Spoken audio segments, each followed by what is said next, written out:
I think one of the biggest challenges coming through has been the impact of the economic slowdown, and so what you're seeing coming through in the awards is a range of kind of innovative and new ways that HR is looking to add value to the business and increase organisational effectiveness when finances are tight, when that discretionary spend on people is tight, and I think that's probably one of our biggest challenges.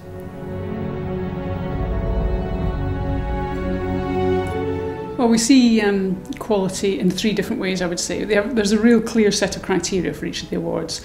And the first way we're able to dig into that in terms of quality is the hard measures like return on investment, employee satisfaction, that sort of thing. The second one is around the rigour that we see people have applied through the way they've managed the programmes or projects that they're describing. The third one, where we really dig into this in the interview, is the passion, the tenacity that they've had to demonstrate in order to get over the obstacles to achieve these results that they're talking about. The judging process started a number of months ago. The first stage looks at the robustness of the nominations in terms of the evidence provided and how that matches the category that they've been submitted for. The second stage is that all the judges look at all of the nominations against a set of criteria and score them. We do this independently and then summarise our scores. These nominations and those nominations that reach a minimum score are then reviewed and they're shortlisted for interview. The judges are assigned a number of categories and then in pairs we conduct the final interviews. And again, we score these against set criteria and from this we agree the winning nomination. Throughout the process there's clear visibility of scores and of process. The process is robust, it's free from any external influences and has real integrity.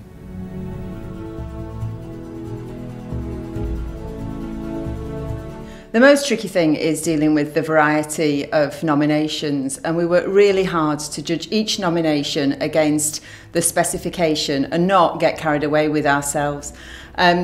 Obviously, to do that, we have to consider the context of each particular project. We have to consider resources available, size of organisation, complexity, things like that. And that's where our experience comes in. Every year the standard gets higher and higher, and the energy, creativity and commitment shown by individuals and teams, particularly in the current economic circumstances, is really inspiring.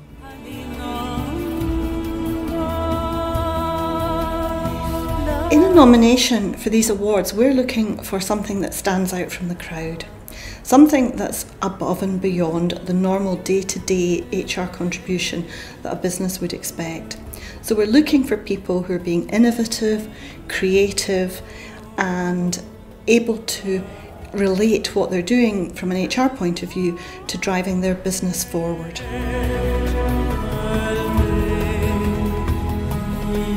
The award ceremony is the perfect place for us all to celebrate success together. To be part of an incredibly vibrant and professional HR community in Scotland on a night like tonight is fantastic. It feels great and it's good to be involved in that. And as an HR networking event, where else are you going to get 700 HR professionals in one room together celebrating what we do best? It's truly inspiring and it deserves to be recognised. Well, I've been with the awards now for 6 years, so for the first 3 of those as a judge and then latterly as a chair, and I think the difference for me in the chair is kind of trying to get together the views of senior HR professionals and come to a very clear consensus on who should be the winner in each of the category. I think that's probably my kind of biggest challenge. Well, I love being an HR network judge. I think it's inspiring, it's great learning, and it's also great fun. I find it really inspiring to be around the people that are in the shortlisted award categories. Being a judge is always interesting, it's rewarding, and it's certainly always demanding. I feel it's a huge privilege to be a member of the judging panel. It's incredibly uplifting to hear all the stories and all the amazing work that HR teams and individuals deliver for their organisations. And we all take our responsibilities very seriously. So we had a wide array of nominations to consider and compare, which made the whole process quite difficult, but at the end of the day it was very interesting that the process helped us to drive what I believe is the right decision in every category I was involved in. It's also a real privilege to be involved because we get to meet people that have so much pride in their profession.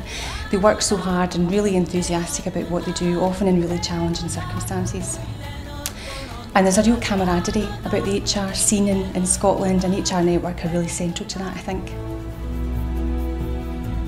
The judges are vitally important to the HR Network National Awards. For me, the judges bring the necessary credibility and integrity, and without them, simply, the award scheme is just another award scheme. Since the inception of the HR Network National Awards, we've realised, HR Network has realised that the independent judging panel is paramount. It's people that are not employed or connected commercially to HR Network in any way, and that will always be the case as far as I'm concerned. That, for me, leads to the sustainability and the continued success for this awards scheme. At the start of every judging process, I always make a point of saying to the judges that the decisions that they make, it's their reputation that would be called into question, not HR Network's. And they conduct the process with the utmost integrity, credibility and professionalism at all times. The HR Network Awards have grown so much since I launched them back in 2007, and the buzz for me is not only seeing big, large global organisations, but small and medium-sized businesses, and indeed public sector and not-for-profit organisations. The excitement is excellent, and seeing the buzz from the reactions of the people on the night is just fantastic.